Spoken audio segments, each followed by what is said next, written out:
Piedade de mim, ó Senhor, porque clamo por vós todo dia. Ó Senhor, vós sois bom e clemente, sois perdão para quem vos invoca. 22º domingo do tempo comum, 1º de setembro, mês da Bíblia, o novo mês, se inicia hoje, logo já no domingo, o início do mês, domingo que é o primeiro dia da semana. Estamos aí no mês novo, setembro. Aí temos ainda setembro, outubro, novembro e dezembro e o ano acabou. Hoje a igreja lembra também Santa Beatriz, a santa deste dia, 1º de setembro. Lembrando novamente, setembro é o mês da Bíblia. Chegamos aqui na 87.9 FM, a rádio da família ibiramense, para trazer o programa Minutos do Evangelho, que é realizado pela Pastoral da Comunicação, a PASCOM, aqui da nossa paróquia Santo Huberto. Vamos trazer a mensagem da liturgia deste domingo, uma liturgia muito bonita, e primeiramente a gente ouve, então, a mensagem dessa liturgia deste domingo, para iniciarmos muito bem o programa de hoje.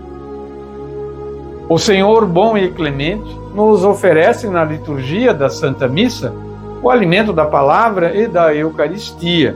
Ele nos ajuda a discernir o que é mandamento substancial, que deve ser guardado e vivido, do que é mera formalidade humana. Neste mês da Bíblia, a liturgia nos pede que acolhamos com humildade a palavra de Deus e cultivemos uma fé que sensibilize nosso coração para que ele pulse em sintonia com o coração divino.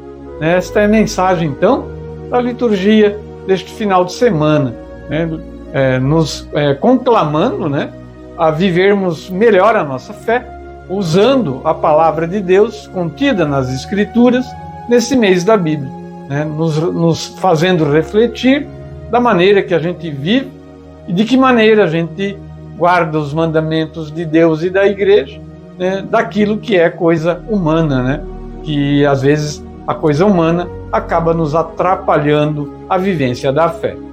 Mês de setembro, temos também a oração do Papa Francisco, O Papa Francisco, todo mês, tem uma oração especial para aquele mês, onde ele pede que os católicos rezem com ele, essa intenção mensal.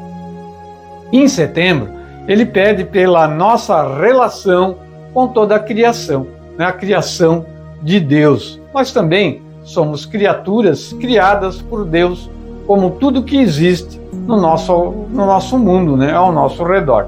Vamos rezar então a oração do Papa para o mês de setembro. Rezemos para que, inspirados em São Francisco, experimentemos a nossa interdependência com todas as criaturas, amadas por Deus e dignas de amor e respeito. Então é a intenção do Papa para o mês de setembro.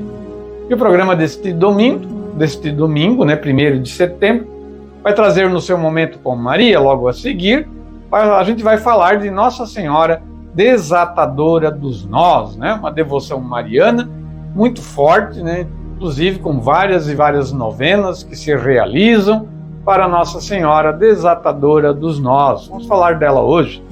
Vamos trazer também os santos da Santa Igreja Católica, desta semana que passou. O Evangelho de hoje é de São Lucas, Este povo me honra com os lábios, mas seu coração está longe de mim. É um trechinho, um versículozinho do Evangelho deste domingo. Nós vamos ouvir também hoje. E o quadro com a palavra à igreja tem vamos trazer ali os 3 blocos, que a gente sempre tem trazido, com a participação e colaboração esses 3 líderes aí da nossa paróquia, 3 pessoas, são leigos, mas que desenvolvem um bom trabalho aqui dentro da paróquia. O primeiro bloco é com o Eduardo Adolfo Flores, ele que é ministro da Igreja Matriz. O segundo bloco vem com a Jennifer Nunes Ancini, com o Efeito Jovem, uma mensagem para os jovens. E no último bloco é o Christopher Makiyama, que vem trazendo o Professio Fidei, falando do credo apostólico, a nossa profissão de fé, né, de todo católico. O Christopher está trazendo, né, todo domingo um pouquinho de explicação sobre a nossa profissão de fé no quadro, né, no bloco Professio Fidei. Então, neste domingo, estaremos trazendo novamente esses blocos inéditos. Vamos estar também mostrando a agenda da nossa paróquia, vai ter música, vai ter reflexão também, conhecimento da fé, da tradição, e no final do programa, o padre Rafael nos abrilhanta com a sua bênção para todos nós e nossas famílias. Então, o programa Minutos do Evangelho começa agora, né? Vamos ouvir uma música e depois, Momento com Maria, Nossa Senhora, desatadora dos nós. Já voltamos.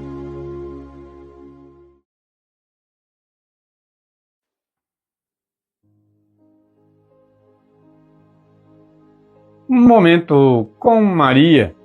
Estamos aqui já, né, na presença, a gente tem uma imagem, colocamos aqui, da devoção mariana que a gente vai falar hoje, né? Nossa Senhora, desatadora dos nós. Vou contar um pouquinho como se originou, né, então, essa vocação mariana. Nossa Senhora, desatadora dos nós, é um dos títulos que os fiéis deram à Virgem Maria com toda a fé e carinho. Esse título em especial originou-se na Alemanha, por volta do ano de 1700. Naquele tempo, o pároco da capela de St. Peter, na cidade de Augsburg, encomendou um quadro de Nossa Senhora ao pintor Johann Schmittenteder.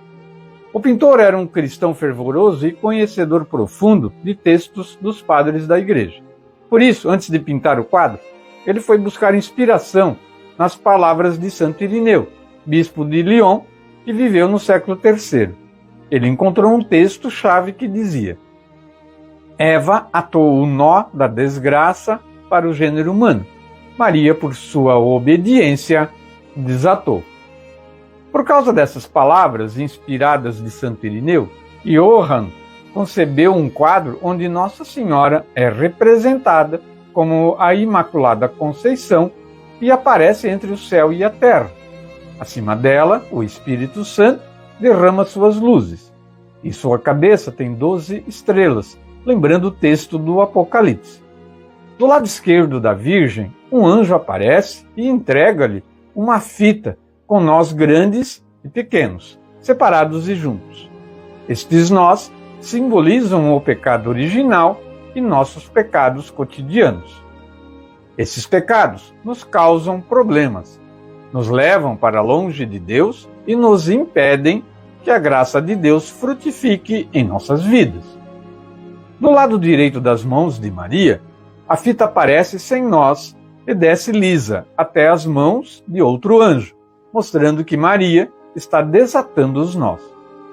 Simboliza a vida nova mergulhada em Deus e na sua misericórdia, e o poder libertador das mãos de Maria.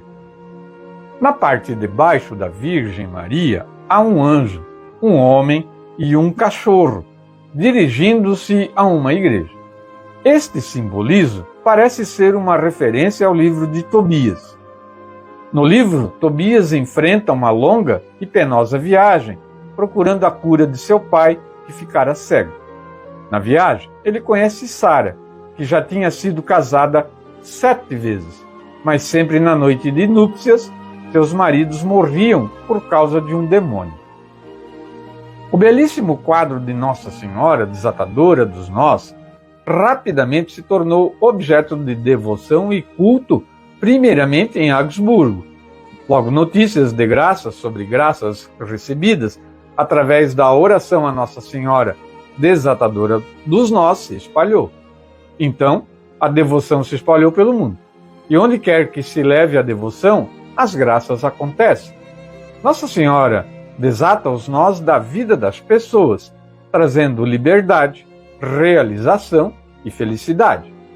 A novena infalível de Nossa Senhora, desatadora dos nós, se espalhou pelo mundo inteiro. São milhares de graças alcançadas através desta oração poderosa. Desde que o quadro foi colocado na capela de Augsburgo, Nossa Senhora desatadora dos nós é invocada como a mãe que desata os nós do pecado e dos problemas que nos prendem. O quadro está lá até hoje e a capela é cuidada pelos jesuítas. Então, deu para a gente dar uma pincelada aí, né, do porquê dessa devoção, né, Nossa Senhora Desatadora dos Nós, né? É uma oração muito forte que se faz a Maria, né, a Nossa Senhora, a Mãe Santíssima, a Virgem Imaculada, como tantas outras também que são muito fortes e poderosas. Invocando o nome de Maria, seja sobre qualquer devoção, né, e fazendo as orações com fé e dedicação, certeza Nossa Senhora nos atende sim, né, independentemente da invocação que se faça. A oração a Nossa Senhora Desatadora dos Nós, para encerrar o quadro, então, Momento com Maria de hoje. Santa Maria, Mãe de Deus, Virgem cheia de graça, vós sois a nossa desatadora dos nós. Com as vossas mãos cheias do amor de Deus, vós desatais os obstáculos de nosso caminho. Como nós que se desfazem e se tornam uma fita reta do amor do Pai. Desatai, Virgem e Mãe, santa e admirável, todos os nós que criamos por vontade própria, e todos os nós que impedem o nosso caminho. Lançai vossos olhos de luz sobre eles, para que todos os nós se desatem, e para que, cheios de gratidão, possamos, por vossas mãos, solucionar aquilo que nos parece impossível. Amém. Ó Maria, concebida sem pecado, rogai por nós que recorremos a vós. São Miguel Arcanjo, defendei-nos no combate. E até o próximo quadro Momento com Maria.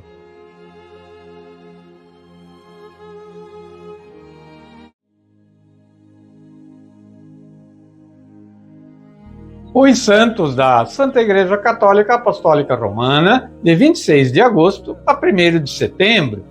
26 de agosto, segunda-feira, a Igreja lembrou São Zeferino, o Papa, que lutou muito, né, contra as heresias que tanto afligiram a Igreja e ainda hoje afligem. São Zeferino tornou-se Papa e permaneceu à frente da Igreja por cerca de 20 anos. Além disso, viu-se diante da heresia modalista, que tinha uma concepção errônea da relação entre o Pai e o Filho. Ele foi o primeiro dos papas que foram enterrados em Calisto, na Via Ápia. Papa no ano de 199, no período de terror de Sétimo Severo, Zeferino lutou contra o modalismo, a heresia que tinha uma concepção equivocada, né, sobre a relação do Pai e o Filho. Encarregou seu diácono Calisto para construir o cemitério da Igreja de Roma, na Via Ápia, onde foi sepultado o primeiro Papa. O Papa São Zeferino foi martirizado, junto com o bispo Santo Irineu, em 217. Ele foi sepultado numa capela nas catacumbas que ele mandou construir em Roma, na Itália, né? Na terça-feira, dia 27 de agosto, dia de Santa Mônica, a mãe de Santo Agostinho e a padroeira das mães, né? De origem berbere, Mônica nasceu no ano de 331 em Tagaste, norte da África, no seio de uma família opulenta, mas de antigas raízes cristãs. Aos 22 anos, Mônica dá à luz ao primogênito, Agostinho, seguido por outro filho, Navígio, e uma filha, da qual não se sabe o nome, e usa e educa segundo os princípios cristãos. Seu carinho materno e as suas orações acompanham a conversão de Agostinho, que ao receber o batismo pelo bispo Santo Ambrósio, decidiu voltar para Tagaste, onde fundou uma comunidade de servos de Deus. No entanto, Mônica e Agostinho mantêm intensos diálogos espirituais. A um destes se refere ao chamado êxtase em hóstia, narrado nas suas confissões. Mônica adoece e morre aos 56 anos, mas teve o prazer de ver o filho convertido, né? Muita alegria para ela. Quarta-feira, 28 de agosto, é dia de Santo Agostinho, filho de Santa Mônica. Santo Agostinho, bispo e doutor da Igreja. Ele nasceu no dia 13 de novembro de 354, em Tagaste. Foi educado à fé católica pela sua mãe, Santa Mônica, mas ele não seguiu seu exemplo no primeiro momento. Adolescente vivaz, perspicaz e exuberante, dedicou-se ao estudo da retórica e o seu resultado foi excelente. Amava a vida e seus prazeres, cultivava amizades, teve paixões amorosas, adorava o teatro e buscava divertimentos e distrações. Certo dia de agosto de 386, desorientado e confuso, deixando-se levar por um pranto copioso e desesperado, pareceu-lhe ouvir uma voz: pega e lê. Achou que a voz o convidava a tomar em mãos as cartas de Paulo, que estavam sobre a mesa, e a abri-las por acaso. E leu Romanos 13, versículo 13 a 14. A leitura desse trecho foi-lhe fulgurante. Então, conseguiu mudar de vida e dedicar-se totalmente a Deus. Ele foi batizado por Santo Ambrósio, o bispo, na noite de entre 24 e 25 de abril do ano de 387. Sabes que ele morreu já bem idoso, Isso foi então Santo Agostinho na quarta-feira. 29 de agosto foi quinta-feira. A igreja lembra o martírio de São João Batista, o mártir da verdade. A memória do martírio de São João Batista associa-se à solenidade da sua natividade, que se celebra em 24 de junho. João era primo de Jesus, concebido de modo tardio por Zacarias e Isabel, ambos descendentes de sacerdotes. Seu nascimento é colocado cerca de 6 meses antes daquele de Cristo, segundo o episódio evangélico da visita de Maria a Isabel. A causa principal do martírio foi uma mulher, Herodíades, atual esposa de Herodes Antipas, ex-esposa do seu irmão de criação. João foi preso por ter denunciado este casamento ilegal. A celebração do martírio de São João Batista tem origens antigas. Seu culto já existia na França no século V e em Roma no século VI. Na sexta-feira, 30 de agosto, São Cesário de Arles. Cesário nasceu na França no ano de 470. Ao deixar sua casa, entrou para o mosteiro de Lerins, onde se destacou pela inteligência, bom humor, docilidade e rígida penitência, que mais tarde acabou exigindo imperfeitamente dos monges sob sua administração. Diante dos excessos de penitências, Cesário precisou ir se tratar na cidade de Arles, no sul da França, local do seu aprofundamento nos estudos e, mais tarde, da eleição episcopal. São Cesário de Arles, até entrar no céu, com 73 anos de idade, ocupou-se até ao fim com a salvação das almas, e isso fazia, concretamente, pela força da palavra anunciada e escrita, tornando-se assim o grande orador popular do Ocidente Latino, e glória para a vida monástica, já que escreveu 2 regras monásticas. No sábado, 31 de agosto, dia de São Raimundo Nonato. São Raimundo nasceu em Portel, na Catalunha, Espanha, no ano de 1200. Seus pais eram nobres, porém não tinham grandes fortunas. Seu nascimento aconteceu de modo trágico. Sua mãe morreu durante os trabalhos de parto, antes de dar-lhe a luz. Extraído vivo do seio da sua mãe sem vida, recebeu o sobrenome de Nonato, ou seja, não nascido. Próximo de Barcelona, na cidade de Cardona, já com a saúde debilitada pelos sofrimentos de um cativeiro que havia sofrido, Raimundo Nonato foi acometido de forte febre. Acabou morrendo em 31 de agosto de 1240, quando tinha apenas 40 anos de idade. Ele é o padroeiro das parteiras e obstetras. E hoje, domingo, dia 1º de setembro, mês da Bíblia, é o dia de Santa Beatriz, exemplo de obediência e assistência aos pobres. Beatriz nasceu no século XV em Ceuta, ao norte da África, cidade que nessa época encontrava-se sob o domínio da coroa de Portugal. Ela nasceu portuguesa, portanto. Beatriz era muito bonita e a rainha, dominada por uma mistura de ciúme e inveja, deixou Beatriz em um caixão durante dias, a fim de que ela morresse asfixiada. Mas uma invisível proteção da Virgem Maria a salvou. Como gesto concreto de agradecimento, Santa Beatriz aceitou sua vocação para a vida religiosa. Beatriz da Silva deixou o mosteiro dominicano e foi habitar numa nova sede que veio a ser o berço das monjas concepcionistas. Essa ordem está caracterizada por 3 heranças espirituais de Santa Beatriz: o amor a Maria Imaculada, a paixão de Jesus Cristo e a Santíssima Eucaristia. Beatriz falece em 9 de agosto de 1490, com 66 anos. No momento da sua morte, seu rosto fora visto transfigurado por uma grande claridade e uma estrela resplandecente sobre sua cabeça até ela morrer. Então, foi domingo, né? Santa Beatriz, 1º de setembro. Os santos da Santa Igreja Católica Apostólica Romana são do site católico cançãonova.com. A gente traz resumido, né? Mas quem quiser saber mais da vida dos santos, basta pesquisar aí, inclusive na internet, né? Vamos ouvir a música do Salmo da liturgia deste domingo. É o Salmo 14.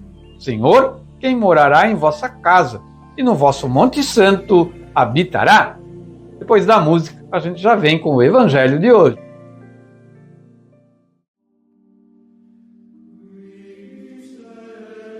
Deus, nosso Pai, nesse seu imenso amor, foi quem gerou-nos com a palavra da verdade. Nós, as primícias do seu gesto criador. O Senhor esteja conosco, Ele está no meio de nós. Proclamação do Santo Evangelho de nosso Senhor Jesus Cristo, narrado por São Marcos. Glória a vós, Senhor. Naqueles tempos, reuniram-se em volta de Jesus os fariseus e alguns dos escribas vindos de Jerusalém.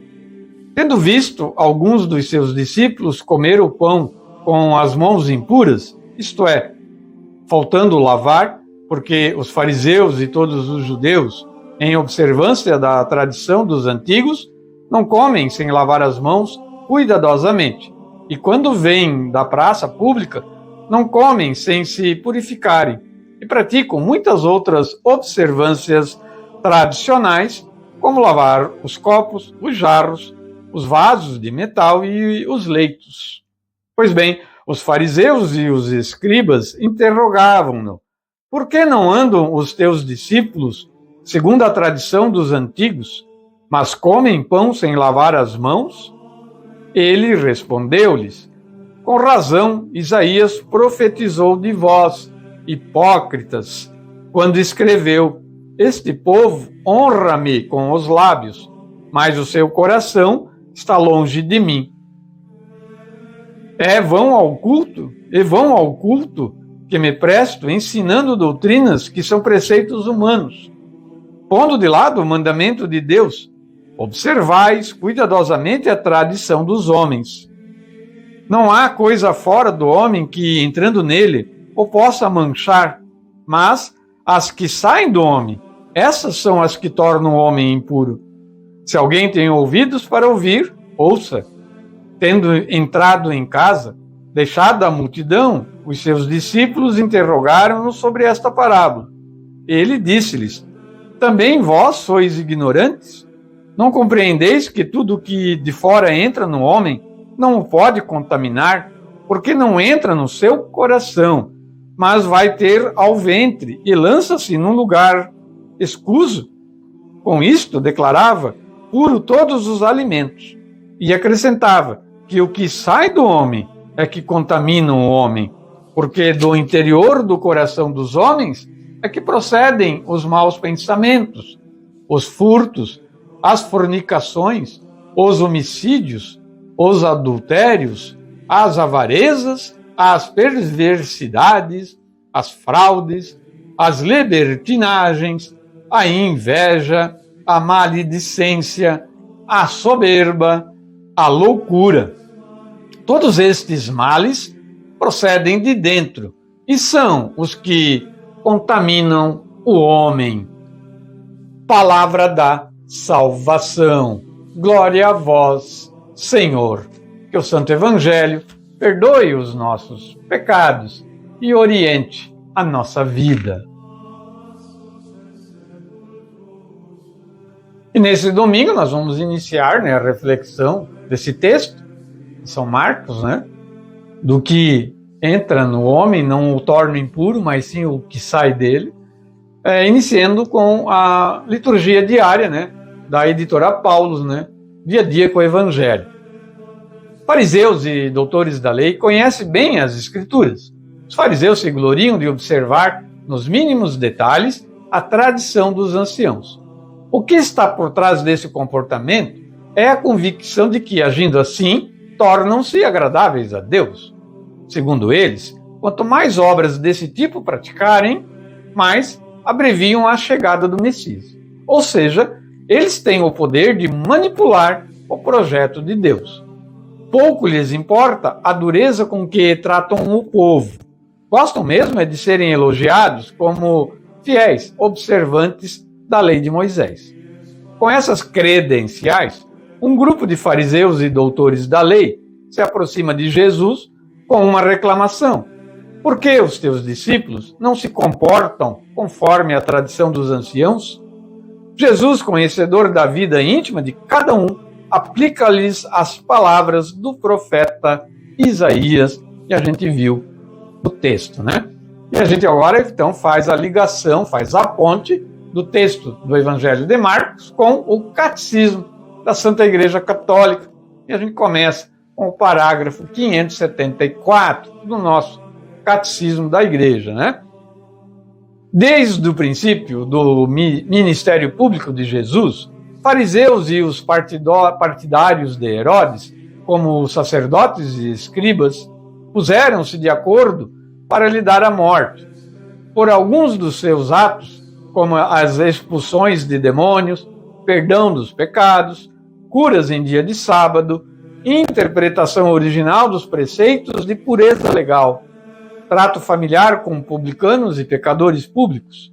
Jesus apareceu a alguns mal intencionados, suspeito de possessão diabólica, foi acusado de blasfêmia e de falso profetismo, crimes que na época de Jesus eram crimes religiosos e onde a lei castigava com a pena de morte por apedrejamento.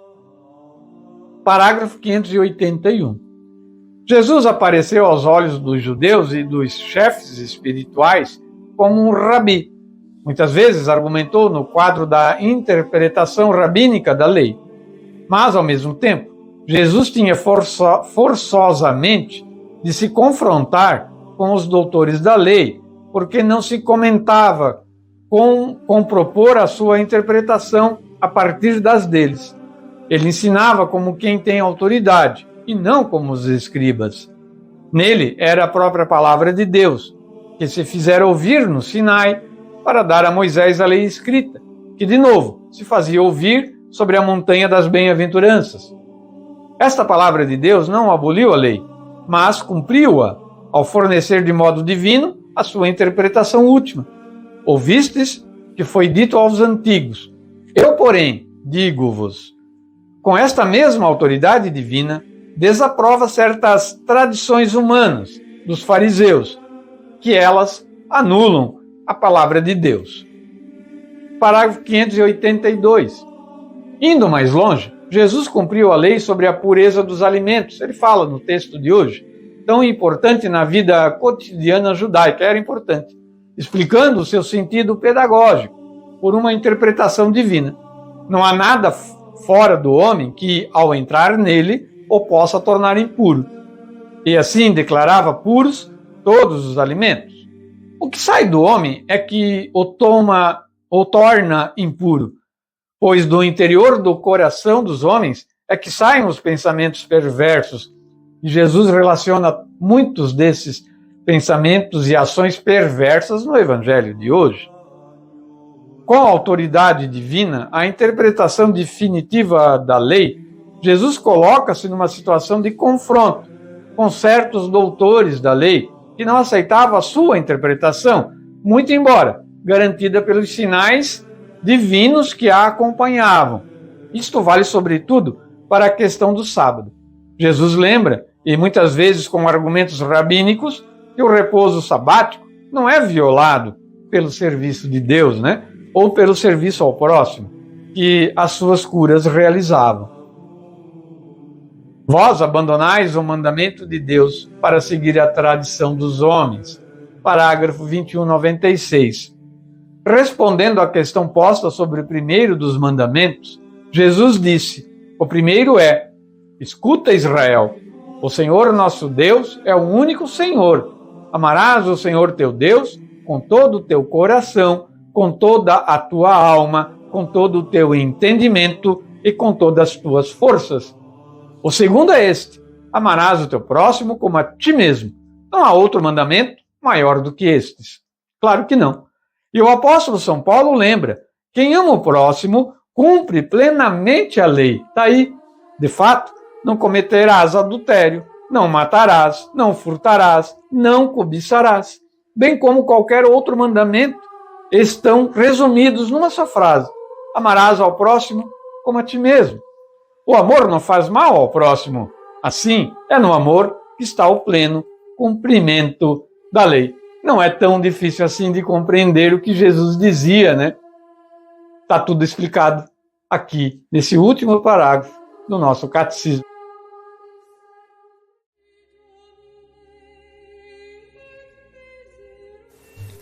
Olá, meu nome é Eduardo Adolfo Flores, eu sou ministro da paróquia Santo Huberto de Ibirama. Você já parou para pensar quais são os bens que Deus nos deu? E você cuida bem deles?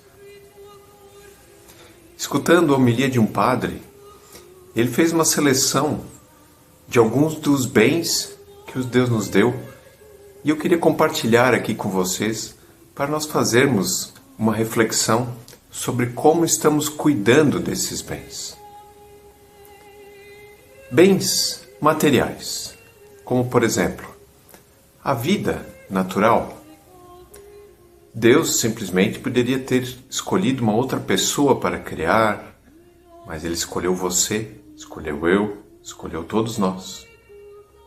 A inteligência, que através dela nós vamos desenvolvendo esta vida natural, sempre em prol do bem, conforme Jesus nos ensinou. A vontade em fazer as coisas. Essa vontade que gera, através da inteligência, um crescimento pessoal e espiritual, sempre em honra e glória a Deus. A liberdade. Nós temos a liberdade de escolher, através da nossa vontade e com a inteligência que Deus nos deu, entre o bem e o mal. E o caminho já foi dado, através dos ensinamentos de Deus. O tempo. Deus nos deu o tempo para poder fazer essas atividades. Lembrando que esse tempo sempre é curto, porque o objetivo dele é servir e glorificar a Deus através das nossas atitudes. E os bens materiais, porque é através dos bens materiais que nós vamos construindo uma vida de santidade, ou pelo menos em busca dela o máximo que nós conseguimos. Mas não temos somente os bens materiais. Deus nos deu também bens espirituais. O padre relata alguns deles, ao qual eu também queria deixar claro aqui para nós, porque às vezes passa desapercebido e nós não temos consciência da magnitude desses bens no nosso dia a dia. A graça. Através da fé, nós vamos recebendo a graça, e essa graça vai alimentando ainda mais a nossa alma, vai purificando, vai transformando ela cada vez mais em algo maior e próximo de Deus. Os sacramentos. Deus nos deu os sacramentos da igreja, o caminho para canalizar esta graça que Deus nos dá. A própria Mãe de Deus, Nossa Senhora, Ele deu a sua mãe para nós, para cuidar de nós. os 7 dons do Espírito Santo, que nos faz crescer, que nos orienta, que nos protege. Nos deu até um anjo da guarda, único e específico para cada um, que nos orienta, que nos direciona sempre ao caminho certo, à vontade que Deus nos quer para que nós estejamos sempre ao lado dele. E então, através de todos esses dons que Deus nos deixou, nós estamos cuidando bem deles? Afinal, nós somos administradores destes dons, destes bens, principalmente. E um verdadeiro administrador faz com que esses bens gerem frutos. E aqui, falando diretamente a Deus, esses frutos vão fazer com que você ajude o próximo, proteja sua família, proteja seus filhos, dê uma qualidade de vida boa e, principalmente, cuidar para salvar a alma de todos. Muito obrigado e até a próxima.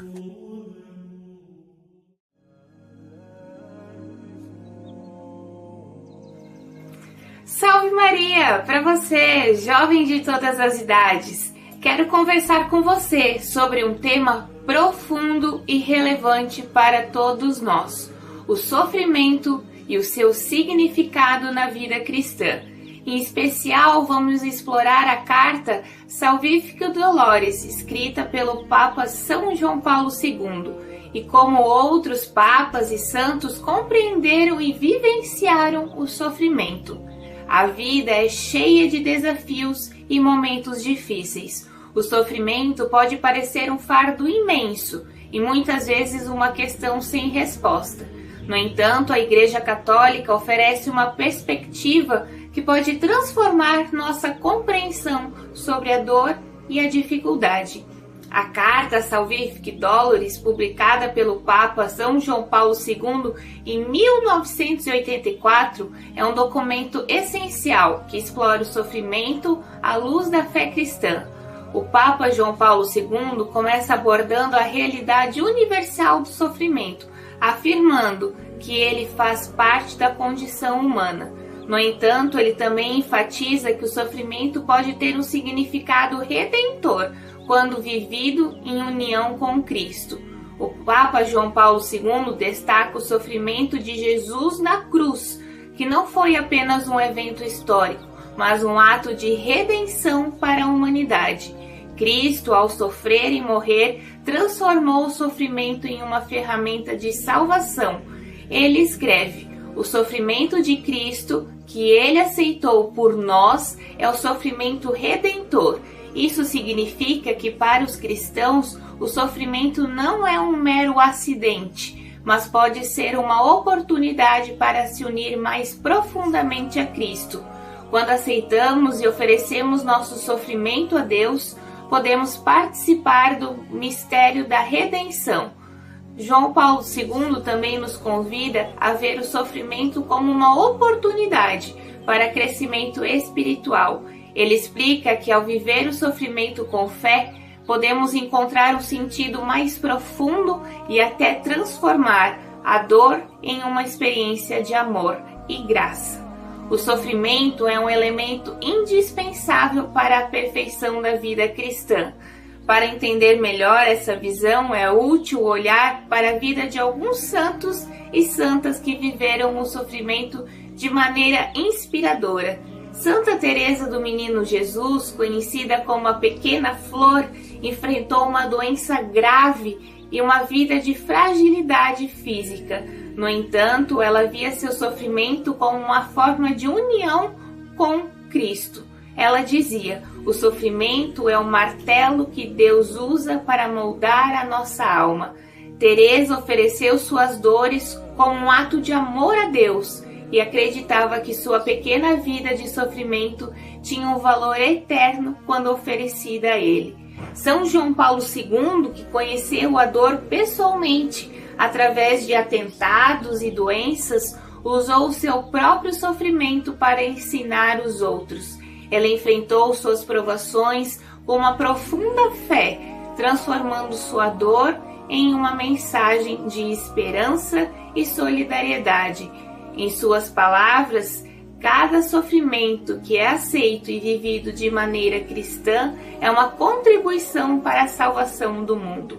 São Francisco de Assis, famoso por sua vida de pobreza e renúncia, também vivenciou o sofrimento com uma atitude de amor. Ele acreditava que o sofrimento podia nos aproximar mais de Cristo, compartilhando sua paixão e humildade.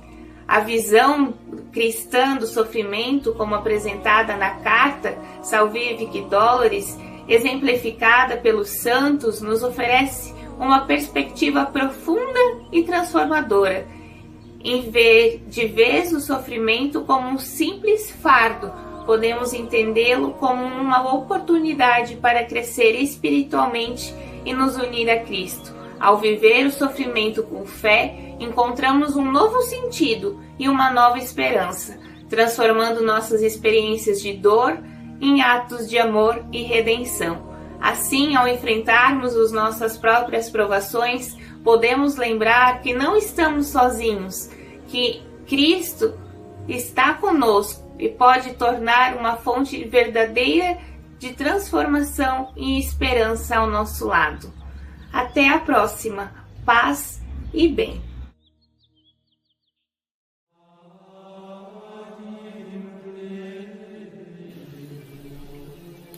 Olá a todos, eu me chamo Christopher, sou ministro extraordinário da Eucaristia aqui na Matriz Santo Berta e venho como catequista dar continuidade a esse quadro maravilhoso Professium Fidei, que vem do latim profissão de fé.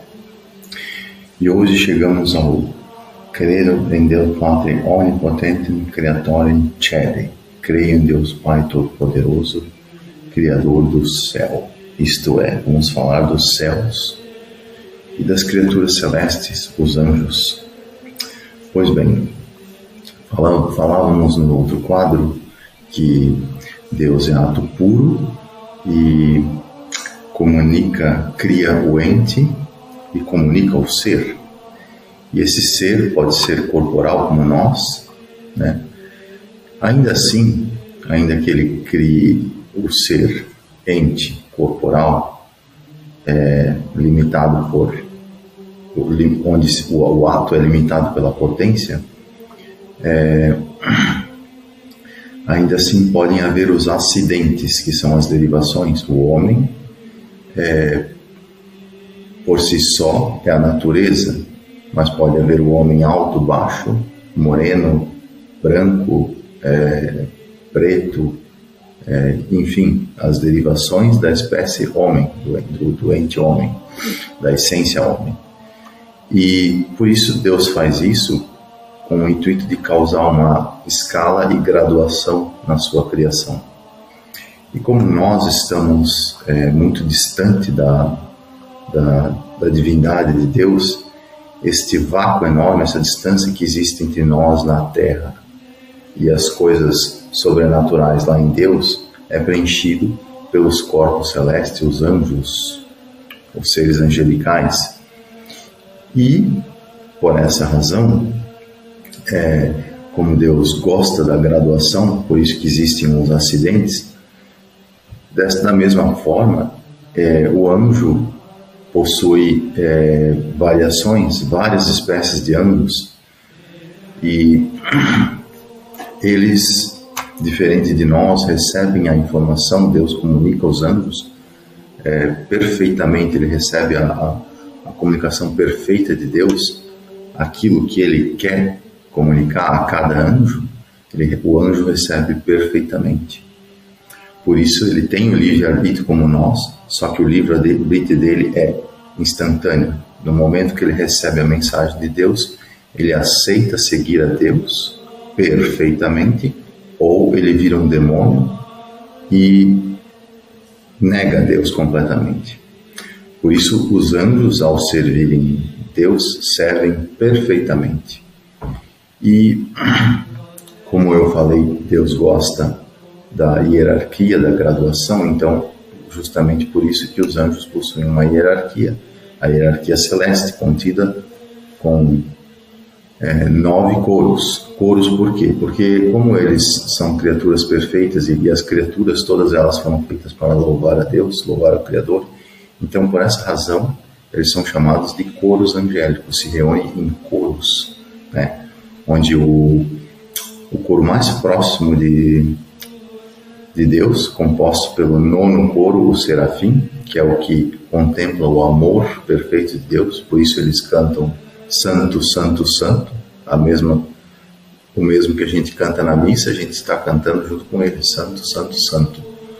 E os querubins, o 8º coro, né, que eles recebem a sabedoria plena de Deus, os tronos, que recebem a justiça de Deus e comunicam aos coros inferiores essa justiça para auxiliar no reinado, na implantação do reinado de Deus. Por isso que são chamados tronos.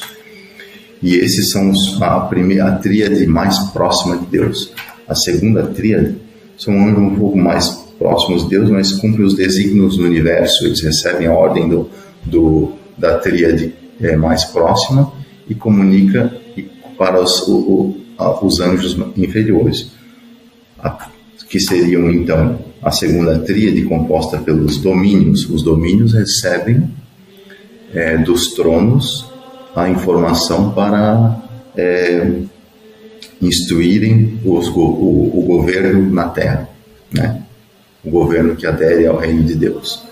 E existem nessa segunda tríade as virtudes, são chamadas virtudes porque eles estão associados à ordem dos planetas, aos elementos da natureza, à administração das coisas naturais de Deus.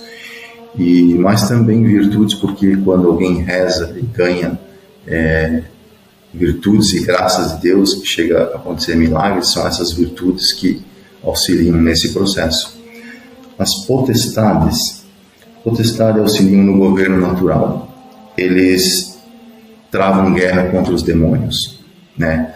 As potestades, como São Paulo fala nas suas cartas, né? Não é contra homens e mulheres, é contra potestades e principados, que são principados e potestades do mal. No caso aqui nós estamos falando de potestades anjos, né? E a terceira tríade, que são a tríade dos 3 coros mais próximos de nós, são os principados, né? Os principados são anjos que cuidam, por exemplo, da nossa paróquia, né? Como os domínios também auxiliam nos bispos, que numa região maior, os principados são os anjos que guardam a nossa paróquia. E os arcanjos, são os grandes generais que lutam e travam as batalhas, auxiliam os anjos, são os que coordenam os soldados anjos que nos protegem. Os 3 arcanjos conhecidos na Bíblia, né? Miguel, Rafael e Gabriel, né? Que anunciou fez a anunciação a Maria. E os anjos, por último, os anjos são os nossos protetores. Cada um de nós tem um anjo da guarda e devemos rezar para ele nos proteger, mas cuidado para não dar nome aos anjos, né? Simplesmente pedir para ele, mas como nosso anjo, simplesmente anjo, não dá nome. E esses são os 9 coros angélicos, né? Há muita coisa a se falar sobre eles, mas, né, dado o devido tempo, vamos se estender demais. O que dá de falar também, como eu falei, no momento em que eles são, como eles formam um coro, porque eles louvam e agem perfeitamente no que Deus pede para eles fazer. Por quê? Porque eles são perfeitos e recebem a informação e eles têm o livre-arbítrio de aceitar ou não. Aqueles que não aceitam, como eu falei, que viram os demônios, eles criam exatamente o inverso da hierarquia angélica, mais para o mal. Então, existem as potestades, principados e dominações do mal também. Então, cabe a gente, como católico, rezar e fervorosamente e servir a Deus e pedir auxílio dos anjos nessa batalha espiritual. Eu desejo a todos um bom domingo e uma ótima semana. Patem Domini Omnibus, para a paz do Senhor para todos. Amém.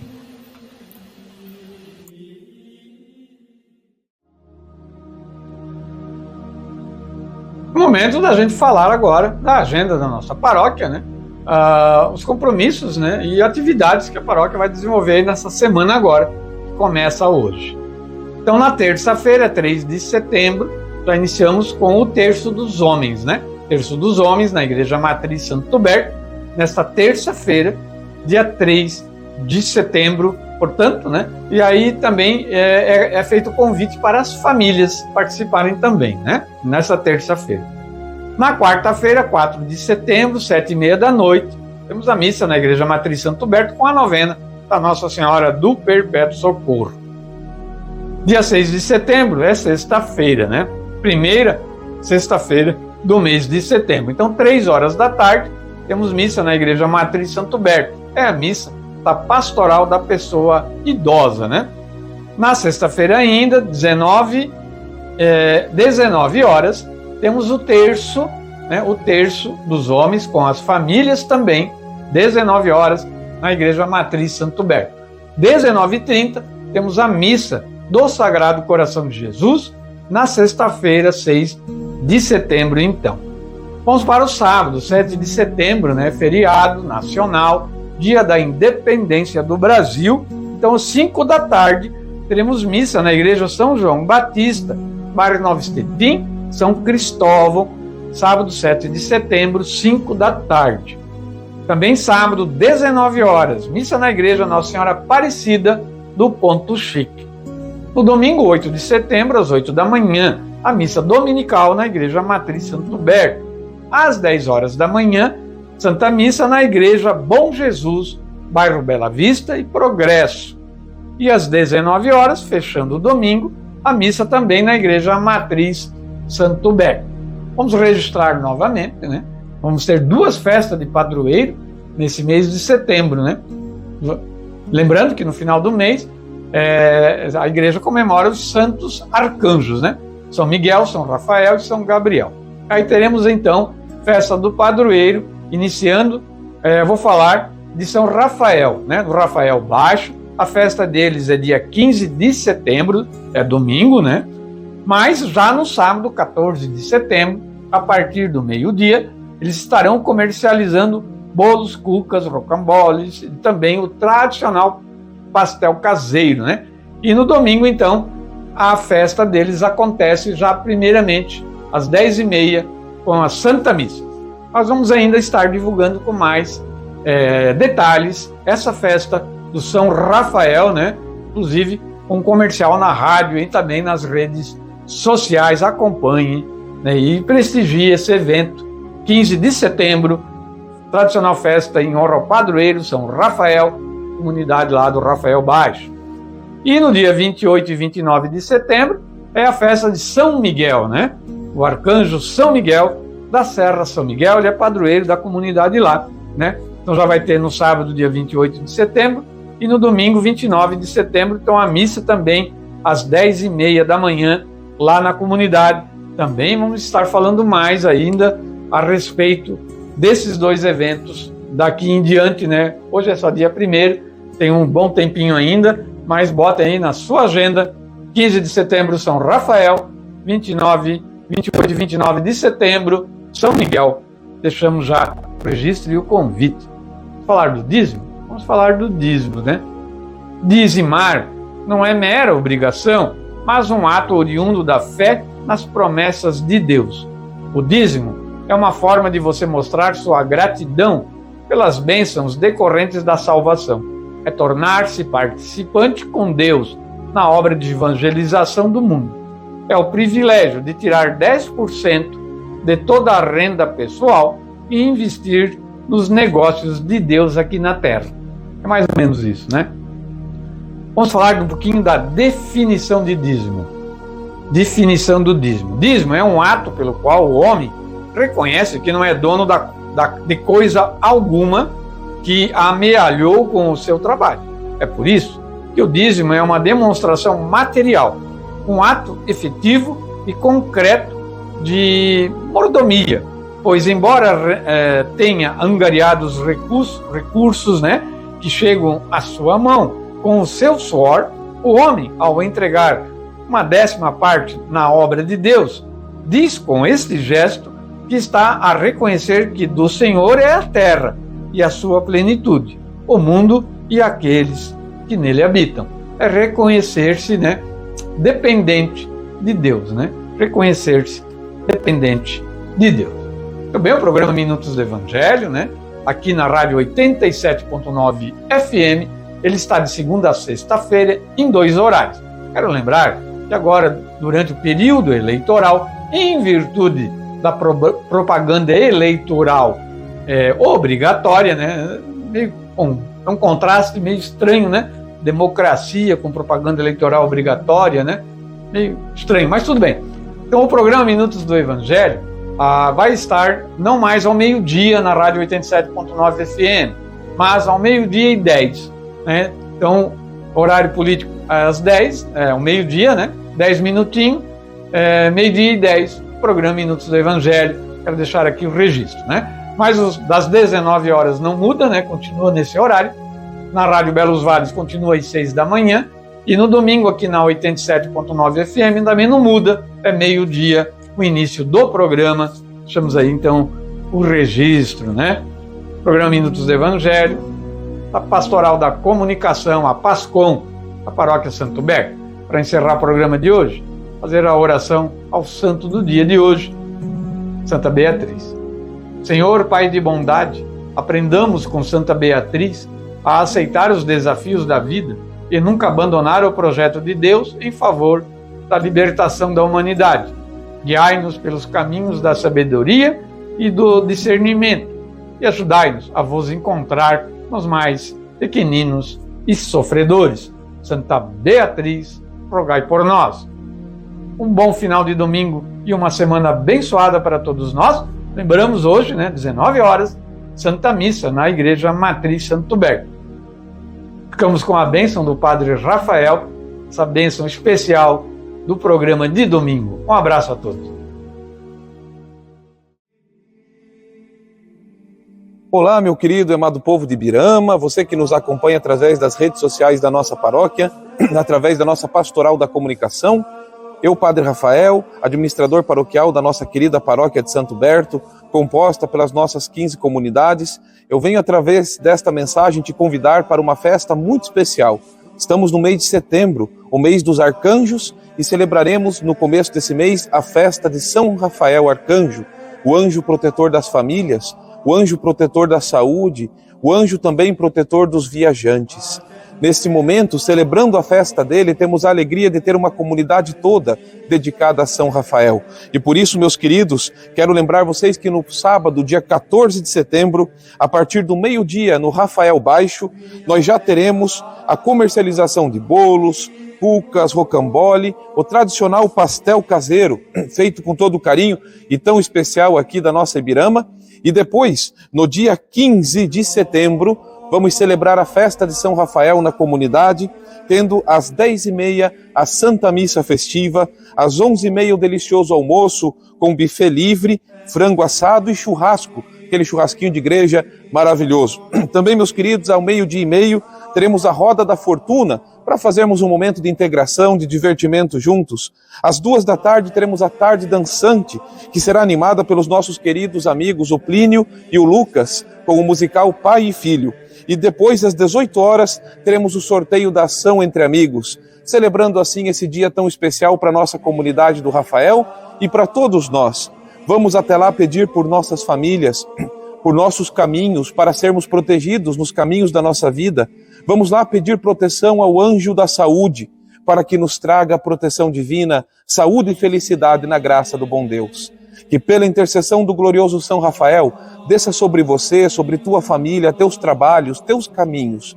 A bênção e a proteção de Deus Todo-Poderoso, Pai, Filho e Espírito Santo. Amém. Eu te vejo lá.